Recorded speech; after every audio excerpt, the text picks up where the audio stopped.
Today we're going to discuss the most common issues relating to plumbing with toilets. Jimmy T is going to demonstrate the proper technique of accessing the water shutoff valve, replacing the flush valve, as well as talking about various locations that causes leaks.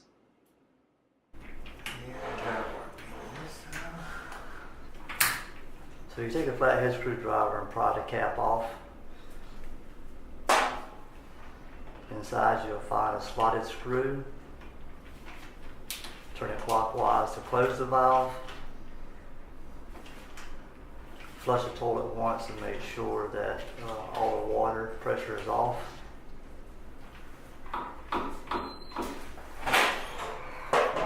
Now Jimmy T is going to demonstrate how to get into the flushometer. Taking a large pair of channel locks.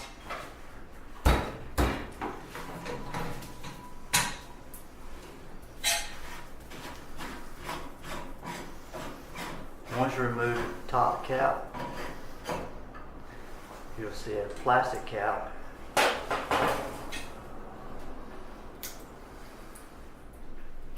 And then you'll see the flushometer. Typically this needs to be replaced if the toilet continues to flush or will not flush at all. Make sure you grab the right flush valve. We have water closet and urinals.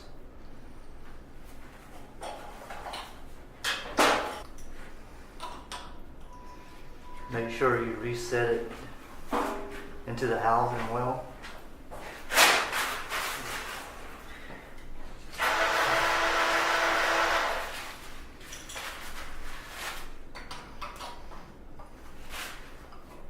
Push down the rim and in the center a little bit to set it in. You'll reuse the plastic cap. And now the top cap.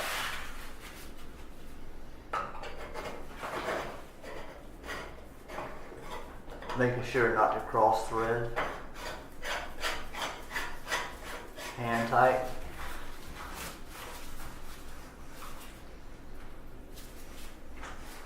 And then again, take your channel locks. And about a quarter of a turn to a turn.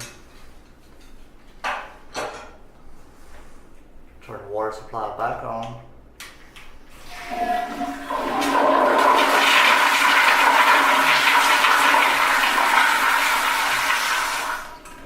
You will need to play with the water pressure adjustment. If you're not careful, the water will splash back up. It's too much pressure. Double check around the housing, making sure there's no leaks before you leave. Typically taking a dry paper towel. This is the best way to notice the least little leak. We have found that a small leak after a short period of time becomes a big leak, so you will get called back.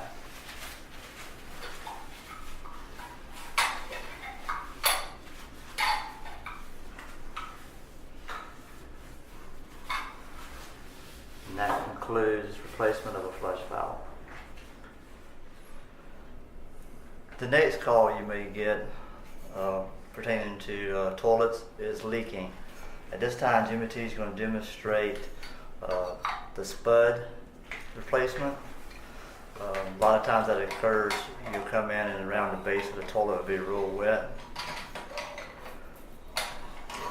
Sometimes it's from people taking their foot and trying to flush the toilet, and it kicks and knocks the rubber spud out of the base of the porcelain. The top cap is just a decorative cap. Now he's going to get to the point to where you'll actually be tightening that spud up. Just be careful because that spud is shaped like a cone-shaped donut. And you can very easily over tighten and cause that rubber to jump back out of the porcelain. There's two sizes. One is for a water closet and one is for a urinal. So the larger one is for the water closet and the smaller one is for the urinal. always hand start everything.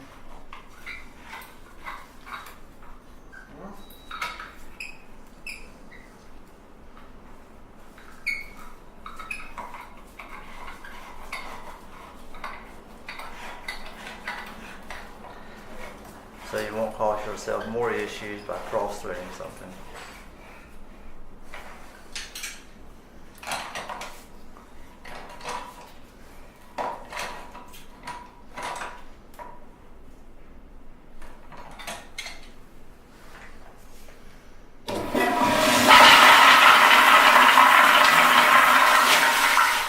Again, paper towels are your best source to be able to see the leak. Sometimes your eyes will not pick up water around the white portion of the toilet, but a paper towel will always detect a leak.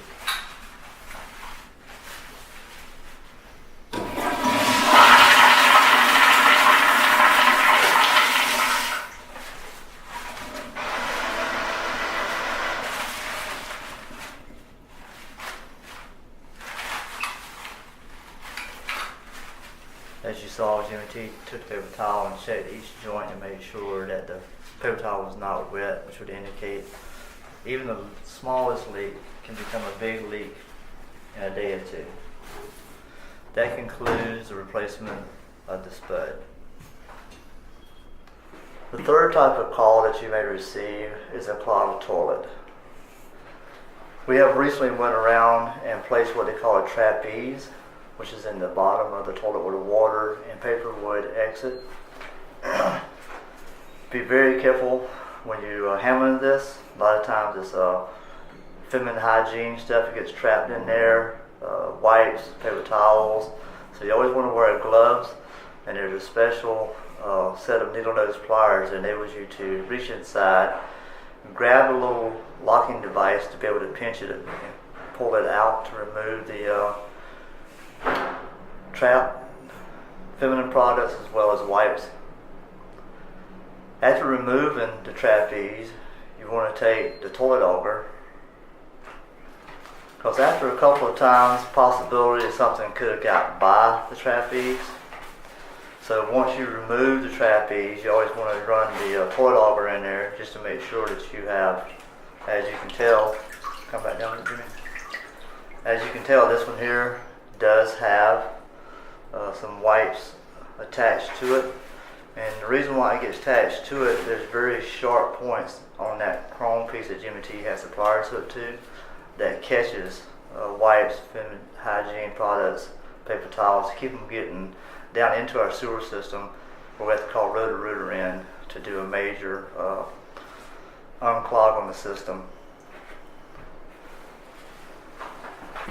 This is not a pretty sight, but it's a whole lot better than having to pull pipes loose on the floor below and having rotor come in, or our in-house plumber Ricky fight with an issue. But because it's not perfect, you want to make sure you take the toilet auger. If not, you will be getting calls again in another day or so because the toilet's not flushing like it's supposed to, because something has.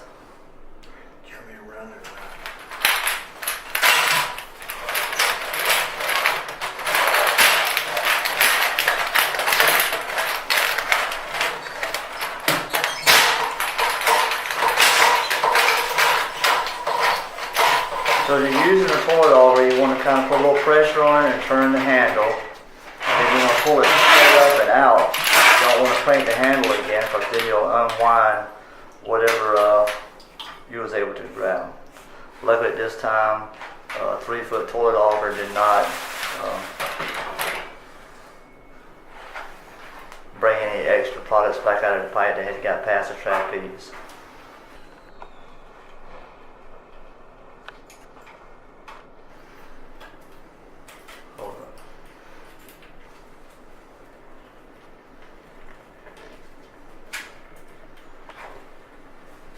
So on the inside of the chrome piece is 2 little tabs.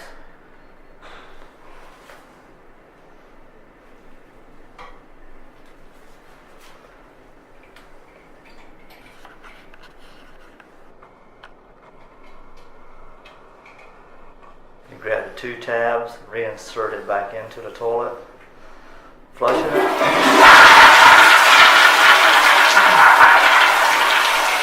If you do not get the trapeze recessed back into the opening, when you flush the toilet, it's going to be like a volcano. The water is going to splash out back onto you and the person that you're using the toilet because of the configuration of that down in the hole. So make sure you get it reset back in there properly.